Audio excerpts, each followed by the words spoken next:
Welcome to the show, Mr. Sunil. Good morning. Pleasure to be on this show. So let's start about talking about your company, about your startup. You are into quantum computing and quantum security. Could you talk about the nature of business you are into? Yeah, so we are in a very, I would say, very interesting and a happening business.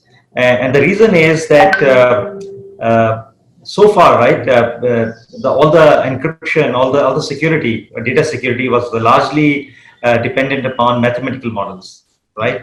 And that's the reason if you go look at into dictionary, the cryptography is basically a mathematics-based science. But what has happened over the years is that with better computers, that mathematical models can be broken, right? And now with quantum computers coming in, it seems that this encryption, which is based on the mathematical models, will no more be secure, and it's becoming almost it will become irrelevant in the next couple of years. But at the same time, the data security is becoming much bigger, right? Every whether you say AI, whether you see data analytics, or you see IoT that is going to happen, edge devices that we are not talking about happening. Everything is actually making our data far more important, right? And data security becoming a biggest risk. So we are now getting into an era, and we call it a quantum era, right? Actually, in 2019, Google announced their first computer, a quantum computer, which is meant to be, which is supposedly is faster than the world's best supercomputer, right? So we are talking about an era where a different type of machines based on quantum computing will actually come in, and they will start breaking the encryption. Now, what it means is that 95% of the data security in the world, whether it's the banking industry, healthcare, and all other areas, defense and government, right? Defense and in critical infrastructure, you will see that they are largely protected by this encryption, which is based on mathematical models. So, world is extremely worried about this fact that in the next few years, right, sooner than later, we will have a big crisis. So what we did Qnu Labs, that 4 years ago we anticipated this need of a very different type of data security to come in, and that's the reason we said we will beat quantum computers with quantum tech itself. So we said we are going to use this quantum tech to build products and solutions that will protect the data security, or will ensure data security against quantum computers, right? So we are in that business. So in 4 years, today we are at a stage where we are the first and the only company in India to have a quantum tech based cryptography products, and these products are already in the market. How is quantum tech, as you call it, different to the mathematical encryption? So mathematical models are based on complexities, right? For example, today most of the encryption is done using a problem where a large number cannot be factorized, right? Let's say we take a two large number, you can multiply them and get a large prime number. But reverse of that, today's computer cannot take a very large number and reverse and get do a factorization of them in a good amount of time. It takes millions of years actually to do a factorization by today's computer. So this is the assumption that we made around that, and mathematical complexity was saving the encryption. But quantum cryptography uses a very different model. It uses the principle of quantum physics, right? And using that, what we do is we use photons, right? Photons generated through a laser source, and these photons get into a quantum state, right? And so because they're in a quantum state, what it means is that any act of eavesdropping, right? If any tries to eavesdrop on the data, this quantum phenomena immediately let us know that somebody is eavesdropping it, and then the quantum principle stops that activity. So because of that, what we are able to do is we are able to use principle of quantum physics to detect and prevent the eavesdropping of data. Your technology is more about prevention. Sure, I will give you an analogy to understand, right? There's the only way to explain this little concept. Today, in my house, right, if I have a lock and a key, when every day I go out, if my maid or somebody gets access to that key, they can make a copy of it, right? And I will not come to know about it. So which means I will also have an access to data, somebody else will also have access to my house, right? And so that is the problem we are living in. Today's hackers can get access to your encryption key, and you will not come into what know about it. You think that you are having access to your data while they also have an access to our data. So, but in quantum, what happens is instead of a normal key, classical key, imagine I have a number lock, right? And it has number. Now I know the number.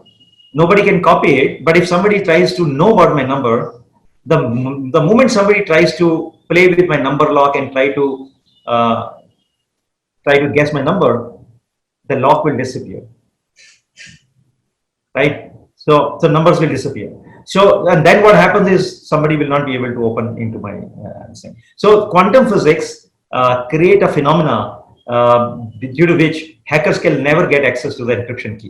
Where does blockchain, the distributed ledger as they call it, fit into quantum technology? See, blockchain is a very interesting concept. While people tend to assume that blockchain is in itself is a very highly secure chain, which is true because they also use classical cryptography method. That they use hashing and they use a classical RSA encryption. But the challenge is still that there are attacks possible on the blockchain, which can actually can take away your data, right? Which can actually make the blockchain nodes vulnerable to attacks. So what we also do, we actually have a customer today, who is using our quantum technology to protect his blockchain. Right. So basically, blockchain is a very advanced way of advanced cryptographic techniques are there in the blockchain to protect the data, but still it's vulnerable, which can be protected further by quantum cryptography. A decade ago, people were talking about quantum computing to be, become many years later. We're talking about it's already there or it's going to be there, and you also, refer to the crisis that the world is kind of worried about, which reminds me of the Y2K movement. When 2000 started, when it was about to come in the year 2000. So, is that the kind of panic that is there currently in the industry? So you brought up a very, very interesting question. So what we call it a Y2Q movement now, right? Instead of Y2K. The only difference is Y2K, people knew the date and people worked towards it. Y2Q is year to quantum, and the sufficiently scalable large quantum computer would be available, right, to break the encryption. And the problem with that is nobody knows when it will happen. So which means that enterprises need to be ready today. And the other point that you talked about is, yes, people thought that it will take 20-30 years for quantum computers to come. People are surprised now the speed at which quantum computers are coming. The latest about a few weeks ago, nobody imagined that an IBM will go ahead and announce to the world that they will have 1,000 qubit quantum computer in another 3 years, right?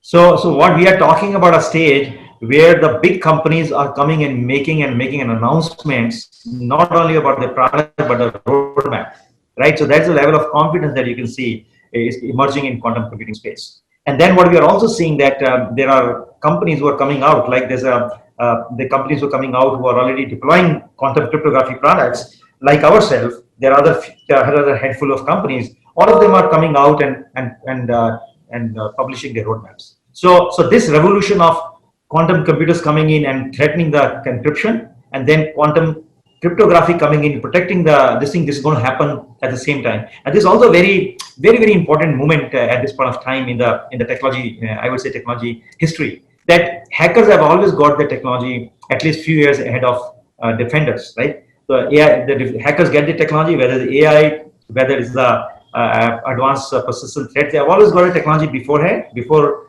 everybody else, and they started using that, and then only enterprises come in and then try to use the technology. AI is a very good example. Now, but in quantum technology, if that happens, it is going to be disastrous for the world. And that's the reason that it's the first time that you'll see quantum cryptography, which we call it defending. The enterprises are implementing the quantum cryptography ahead of the hackers getting access to the quantum computers. So that is the race. And it is up to time to see who wins this race. That means for the first time, the corporates and the policeman is ahead of the thief, right? Is that that is exactly what you're talking about, and that is our journey, that is our mission. And that's the reason, if you see our mission, we are accelerating the world transition to quantum safe cryptography, right? That's what our mission is. Otherwise, it's going to be disastrous for the enterprises. Given the work you do, defense, banking, basically the financials, governments, these are your potential customers, and you being the first company in India, what is the kind of response you're getting from these industry, and also what are the challenges, if any, you're facing? Yeah, I mean, when you are the first one in the market and early enough in the market, you have an advantages and disadvantages. Advantages is, of course, that we have no competition right now. I mean, but the disadvantage is that we have to do the part of educating the industry. We have to do evangelization. So I think a lot of our effort and time has gone in meeting people, explaining them about the technology. It's a very new technology. A lot of people don't understand that. So a lot of efforts have gone in seminar, lectures, sessions. Even when we do sales, sales cycle is very long, because first we have to convince, we have to explain customer what technology we are talking about, why it is important, and then the most important question, why they should do it now, right? Because that's the most important thing, right? Where people will say, oh, we are not seeing any attacks so far, right? So why should we be doing now? And our answer to them is that we are talking about a situation where if the attack happens, then it is already too late, right? So you need to start doing it now, so that it will take you 2 to 3 years to implement this tech by the time the quantum computers will come in the hand of hackers. Given the new technology you're working on, are you able to find right talent in India? And if not, what are you doing to overcome that? Yeah, I think new technology talent is always a challenge. But given us that our core team, leadership team, who has spent 25 years in the industry in India and in abroad, what we have done, we have got a pretty good network built. So most of the people that are there working in Qnu Labs are the people who have joined us through our network, through our relationships. So we are very fortunate to have set up, and the key aspect is that this is unlike AI and other technologies where you have a certain one or two type of skills that you use. In quantum cryptography, actually, you need a multitude of skills. We need 6, 7 different type of skills to build a quantum cryptography product, right? You need mathematicians, you need physicists, you need computer science, you need electronics, optoelectronics. The n number of different fields come together. So we need to build the team with the diverse skills, right? And then retain the team, right? So there's always a challenge in India. We're very, very fortunate to have very good people and very strong people in their own areas. So we have put together a team, and we have also, what we have done is that we also have built a hired lot of young people, smart people who have done internship with us, right? And we from some of the top colleges, and we brought them in, and today we have so we are also, while our senior team is building product, we are also nurturing and mentoring the next team. So because we realize that in India, in the next 5 years, there will be need of at least 2,000 such people, right, to encrypt in quantum space. And today, probably India has not more than 150 or 200 people, right? So we also have taken the responsibility to build a training platform, to build training tools. Today, work that we are doing for some of the education institutes and training institutes is to build education platform and training material to educate them, so that more people can be trained on this.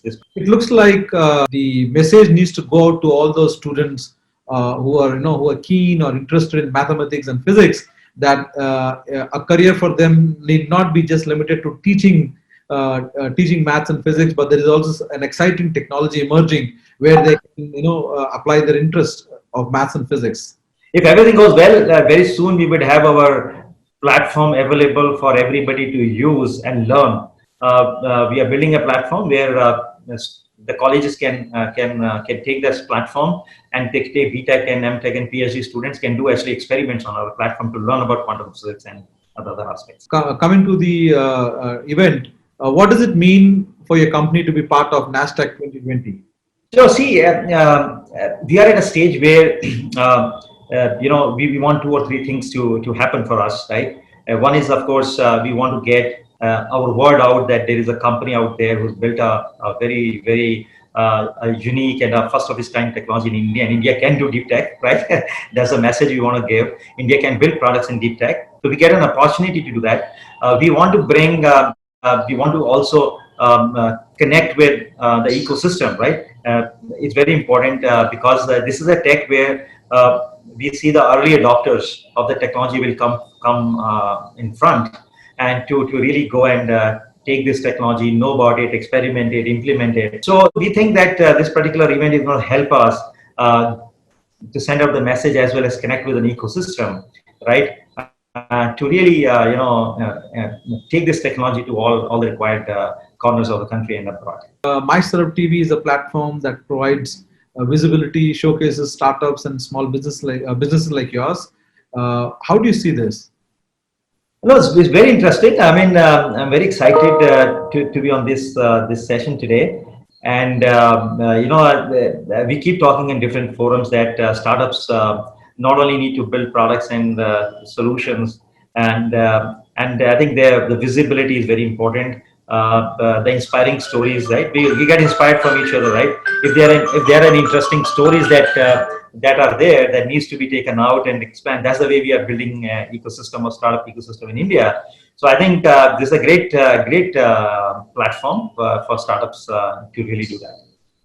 Thank you, Mr. Sunil, for joining us. Thank you very much. I appreciate it.